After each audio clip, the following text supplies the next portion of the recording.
To kick off the Growing Young programme in Scotland, about 40 churches sent representatives together to a meeting in Kinross to hear more about what was involved in the programme and to consider whether it's something that their churches might want to take part in. Well, we know there's a lot of people that couldn't be here tonight and weren't able to take part. So we put together this short video to give you a flavour of some of the things that were discussed so that you can get some insight into what's involved in Growing Young. I've had an interest in generational characteristics for a long time, really trying to work out how the church connects with folk of different generations. I've done talks on that in numerous different places, and that really has been a passion of mine, I guess, for the last 15 years or so, thinking, how does the church become multi-generational at a time when actually it looks like it's growing old? So that's been a real concern of mine for a long time.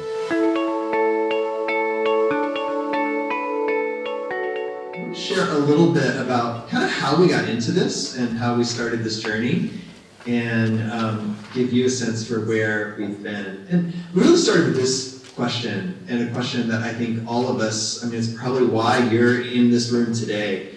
What does the future of the church look like? And not just that, but what does the future of your church look like? What does the future of our church look like? And just on a really, really personal level, what's going to happen to my church? What's going to happen to my church after my leadership is done here? But not just that, but a few years from now. And a lot of us are looking around our congregations and asking that question. Along the way, we found that what we call growing young, this increase in participation and vitality, this isn't just about changing youth ministry. We can't just tack this on to something that we do with youth or even with young adults, but it really is about church culture. And so I'm going to share a few of our findings, and then Jake is going to unpack a little bit about how we're trying to get at that culture change piece, and what Graham and Neil are hoping that we can, perhaps that you can engage in your own context on this. So out of our research, as we kind of poured through over 1,300 interviews and 10,000 hours of research data,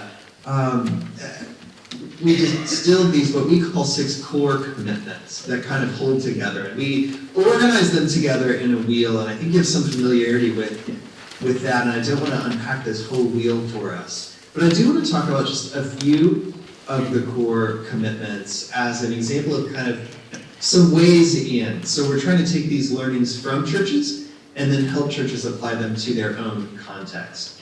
A couple of assumptions here. One is that being a Jesus-centered community is at the core of what it means to grow young, that our pursuit isn't young people, our pursuit is Jesus Christ and his church and a way of life together in the name of Jesus. So we don't ever want to idolize young people or pursue them for their own sake. We want to do that because we're trying to be faithful to what God's calling us to in Jesus. And then the second assumption is that context is everything. And so, I think this is going to feature a lot into our conversations together.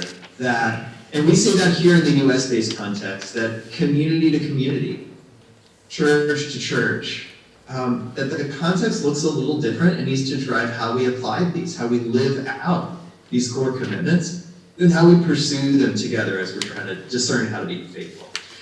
In the short term, and we've had about 500 churches within the U.S. who have been through this over the past 5 or so years, so we've really got some time to look at. In the short term, we think that you are going to, if you were to participate in this training, we think it's possible to have really good ideas that come about that give you a sense of hope for the future. We think it's possible that you are going to launch and see very successful experiments in the short term. We think that you can have a plan for where things are going to go in the short term, that you will see increased connection between generations in the short term, that you're going to have this sense that you are being more faithful to Jesus and the gospel in the short term. I need to balance that out by saying we are not promising overnight success with this training. We just want to be really honest about that from the beginning. While we think that you can make initial steps that are going to be helpful and successful, we think the way that church culture changes is slowly. We think in a 1 to 3 year period, you can see very substantive changes in your overall church culture, but it will take time. We think it is possible to have an increased number of young people who are part of your congregation. We are not going to help you get as many young people as fast as you can get them, because that often is not the deeper, more robust, substantive approach that we need to really ask the deep questions about who are the young people around us and what sort of churches do we need. We would like to run a cohort with 24 congregations. That's the kind of size that they've been running in Fuller. We need that kind of size to make it stack up in terms of finances. There will need to be a commitment from the minister and the Kirk session. If either the minister or the Kirk session is saying this is not for us, then it's not for you. There needs to be that level of commitment. And we'll need £1,000 from each congregation. That would be the cost of what's there. We're not used to paying for things in the Church of Scotland. Usually it's all provided centrally. But actually, this is not being provided centrally. So we're hoping that congregations will pay £1,000 and that we will be able to persuade your presbytery to support you in that process by also perhaps giving you £1,000 off your mission and ministry so that you might take part. There's a series of 5 webinars, there's 2 overnight summits, there's 2 coaching calls. Half the way through the process, you're beginning to draw folk together in a coaching network. So the coach draws together the 4 or 5 churches that they've got and begins to work with them. There is something almost every month that is actually checking in with you and saying, how are you doing in this? How can we support you in this? What are you learning from this? From September all the way through to the August. Now you've got questions about what happens out the other side. Yes, undoubtedly, we need to begin to think about that. But this is a process that's set out. This is why Jake was saying we think we've got a process that will give you a good kickstart. If you're interested, what should you do? Well, register your interest now would be the first thing. The second thing would be to book a visit to your Kirk session in January, February. The team who are working with you tonight, we would come to your Kirk session.